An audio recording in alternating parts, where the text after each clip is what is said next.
Ancient African boat technology.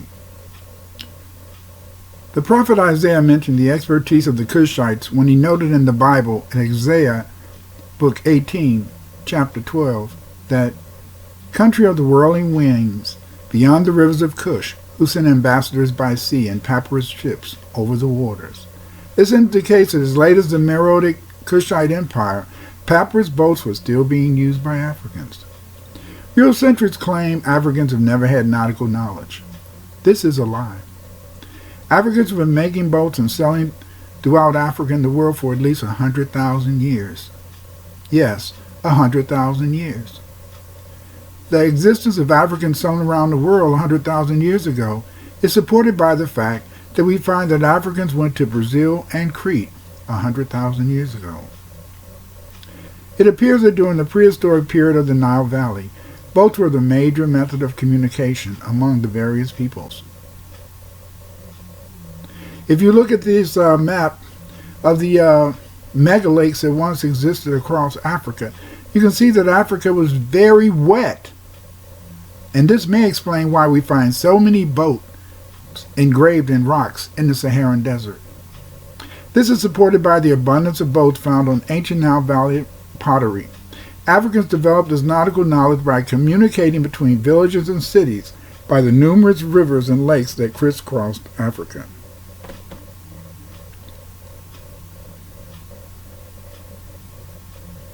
It's interesting to note that you could at one time travel from South Africa to the ancient Green Sahara by boat, sailing along lakes Madagascar, Chad, and Mega Congo.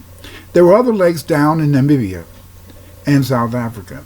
The expanse of these lakes were greater than the distance across the Atlantic Ocean between Africa and Brazil. Yes, these lakes were larger than trying to take a ship across the Atlantic Ocean from Africa to Brazil.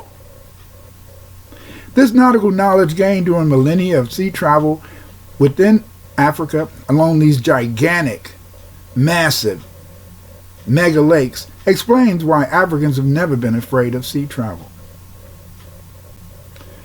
During the Neolithic period, the people in the Sahara maintained well-developed trade links with the East African homelands by boats, which could travel across Africa along the numerous streams and rivers which dotted the more watered Middle African environment 8,000 years ago. These people at that time came from the same cultural and genetic background. We can hypothesize that they would have had similar terms for sea-going vessels or boats. To test this hypothesis, we must look at the history of naval technology in Middle Africa, the original homeland of the Comedian, Sumerian, Dravidian-speaking people. Boat building has been known in Africa for thousands of years.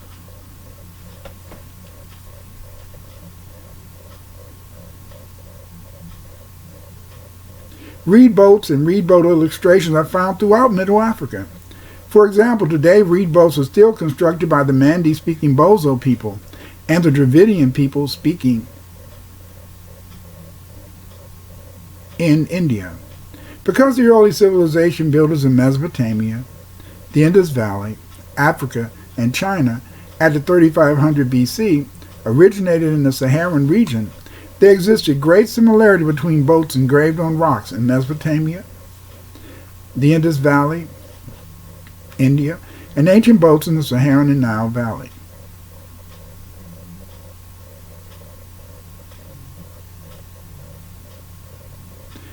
The boat has played an important role in Africa since prehistoric times. As early as the Nagata culture, 4000 to 3500 BC, Africans were depicting boats on their pottery. The same style boats are found in the Sahara at Tinzarif. These boats, dating between 3500 and 3000 BC, is evidence of the use of many boats throughout Middle Africa, especially sails. And these boats are found on much of the pottery in Nubia from ancient Egypt. Walter Wright noted that apart from human and animal figures appearing on the Nubian rock drawings, the most dominant motif is that of reed boats. Many of these boats, like the boats at Nagata, too had sails. Henry Lahaut, during the 1956 expedition to the highland Sicily region of Algeria, also found reed boats engravings. Boats with sails were still being used throughout Africa around 1500 BC. Queen Hatshepsut of Egypt recorded in her temple at Deir el-Bahri a punt-tight ship which had sails and 60 oars. This indicates that African ships were usually prepared for sailing the ocean through the power of the wind and or by sail. Punt is believed to be the ancient Somali-Ethiopian coast. The people who presently live in Ethiopia call the Puntite Empire the Arwe Empire. Other examples of reed boats have been found in Mesopotamia and the Indus Valley. It is among the engraved Saharan boats that we see the first use of masts and sails, along with cabins on the decks of ships, as early as 3100 BC. As a result, the ancient Nubian, Kemet, Sumerian, Dravidian people share the same name for boat. Some of the boats are kind of different, but you find that all of these people had a similar name for boat. The Dravidian Tamil name for boat was Kalan. The Sumerian name for boat was Kalem. The Mandi name for boat was Kulu.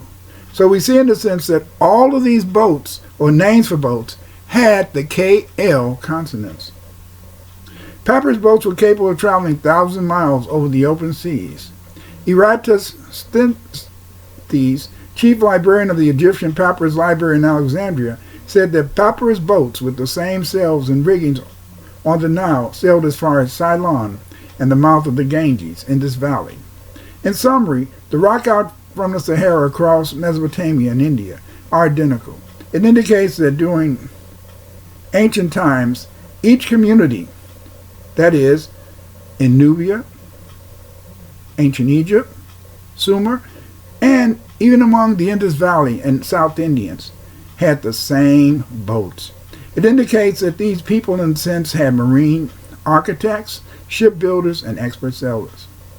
The presence of an elevated bow and stern and the peculiar bolstering of stern and fuse for the rudder oar indicate that ships used by the Nubian, Kemetic, Sumerian, Dravidian people could sail great distances. These people used their boats for navigation on the open sea. As a consequence of the shared term for boat among the Dravidian and Sumerian people, we must accept the theory that these people developed their seafaring skills in a common homeland before they migrated to Mesopotamia and the Indus Valley 5,000 years ago.